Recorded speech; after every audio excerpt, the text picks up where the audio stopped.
ঈদ মানে উৎসব, আর উৎসব মানেই ঢাকাই সিনেমার নতুন করে ঘুরে দাঁড়ানোর লড়াই। বছরের বেশিরভাগ সময় প্রেক্ষাগৃহে দর্শক টানতে হিমশিম খেলেও ঈদ এলেই বদলে যায় দৃশ্যপট। পোস্টার, টিজার, তারকাদের প্রচারণা সব মিলিয়ে বড় পর্দা ঘিরে তৈরি হয় আলাদা উত্তেজনা। এবার সেই উত্তেজনা যেন আরো কয়েক গুণ বেশি। ঘোষণার তালিকায় ডজন খানেক সিনেমা, কিন্তু প্রশ্ন একটাই, সীমিত প্রেক্ষাগৃহে এত সিনেমার জায়গা হবে তো?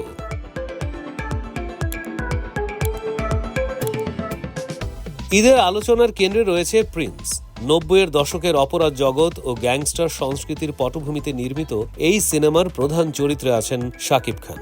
বিদেশে শুটিং পরিকল্পনা বদলে বাংলাদেশ ও শ্রীলঙ্কায় কাজ শেষ করে বর্তমানে শেষ ধাপের প্রস্তুতি চলছে। বড় বাজেট, অ্যাকশন আর স্টাইল সব মিলিয়ে এটি ঈদের ম্যাস অ্যাপিল নির্ভর সিনেমা হতে চলেছে। তবে শেষ মুহূর্তের কাজ সময় মতো শেষ না হলে মুক্তি নিয়ে খানিকটা অনিশ্চয়তা থেকেই যায়।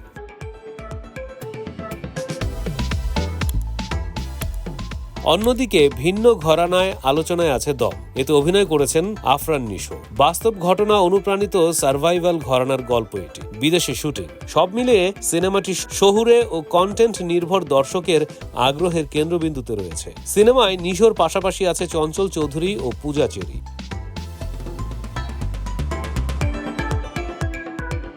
এবার অ্যাকশন প্রেমীদের জন্য থাকছে মালিক। দীর্ঘ বিরতির পর বড় পর্দায় ফিরছেন আরেফিন শুভ। তার সঙ্গে আছে বিদ্যা সিনহা মিম। অ্যাকশন ড্রামা ধাঁচের এই সিনেমাটি তরুণ দর্শকদের টার্গেট করেই তৈরি। একই ধারায় রয়েছে রাক্ষস, যেখানে অভিনয় করেছে সিয়াম আহমেদ। নির্মাতার দাবি, তীব্র অ্যাকশন ও নাটকীয়তায় ভরপুর হবে সিনেমাটি। থ্রিলার প্রেমীদের জন্য আছে দুর্বার। এতে প্রথমবার জুটি বেঁধেছেন আব্দুল নূর সজল ও অপু বিশ্বাস। রহস্য আর অপরাধের আবহে তৈরি সিনেমাটি অপেক্ষায় আছে শেষ ধাপের কাজ শেষ হওয়ার জন্য। ঈদের ভিড়ে আলাদা স্বাদ আনতে আছে প্রেসার কুকার। পরিচালক রায়হান রাফি। শহুরে নারীর মানসিক চাপ ও বাস্তবতার গল্পকে কেন্দ্র করে নির্মিত এই সিনেমায় প্রচলিত অর্থে কোনো একক নায়কই নেই। অভিনয়ে আছেন শবনম বুবলি, নাজিফা তুষি, আরো অনেকেই। সাহিত্য ভিত্তিক কাজ হিসেবে আলোচনায় আছে বনলতা এক্সপ্রেস। এটি নির্মাণ করেছেন তানিম নূর। গল্প নেওয়া হয়েছে হুমায়ুন আহমেদের উপন্যাস থেকে। একদিনের ট্রেন যাত্রার ভেতর দিয়ে জীবনের নানা রং দেখানোর চেষ্টা থাকবে সিনেমাটিতে। কেন্দ্রীয় চরিত্রে অভিনয় করেছেন সাবিলা নূর।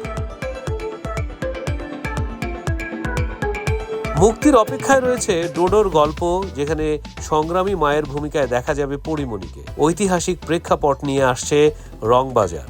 বারবার মুক্তির তারিখ বদলানো পিনিক আবারও তালিকায়। আরও আছে অ্যাকশন ধর্মী তছনছ। সমস্যার জায়গাটা কিন্তু ভিন্ন। দেশে সক্রিয় প্রেক্ষাগৃহের সংখ্যা সীমিত। ঈদে কিছু বন্ধ হল খুললেও সব মিলিয়ে স্ক্রিন সংখ্যা বড়জোর কয়েক ডজন।